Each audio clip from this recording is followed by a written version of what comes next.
ఇప్పుడు మనం క్రియేట్ చేసిన జెన్2 స్టోరేజ్ అకౌంట్లో ఒక కంటైనర్ ఎలా క్రియేట్ చేయాలి, ఆ కంటైనర్లో ఒక డైరెక్టరీ ఎలా క్రియేట్ చేయాలి, ఆ డైరెక్టరీలో ఒక ఫైల్ ఎలా అప్లోడ్ చేయాలో చూద్దాం.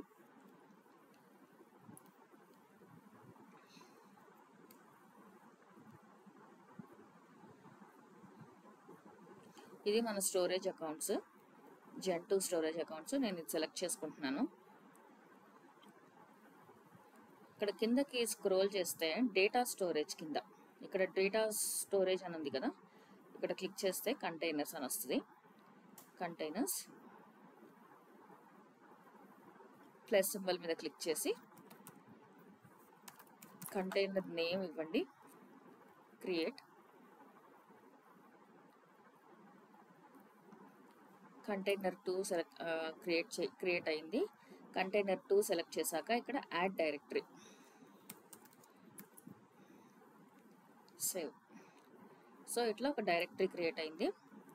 సో ఇందులో నేను ఏం చేస్తానంటే ఏదన్నా ఒక ఫైల్ని అప్లోడ్ చేస్తాను. ఇక్కడ అప్లోడ్ మీద క్లిక్ చేస్తే ఇలా ఓపెన్ అవుతుంది.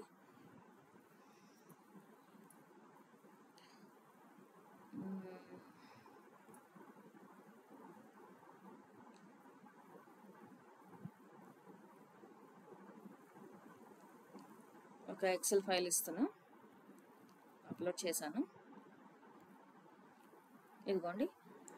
సో ఇప్పుడు మనం ఏం చేసాము, మనం క్రియేట్ చేసిన స్టోరేజ్ అకౌంట్లో, జెన్2 స్టోరేజ్ అకౌంట్లో ఒక కంటైనర్ క్రియేట్ చేసి అందులో ఒక డైరెక్టరీ క్రియేట్ చేసి అందులో అప్లోడ్ అని క్లిక్ చేస్తే మనకి అప్లోడ్ చేయడానికి ఆప్షన్ ఇస్తుంది.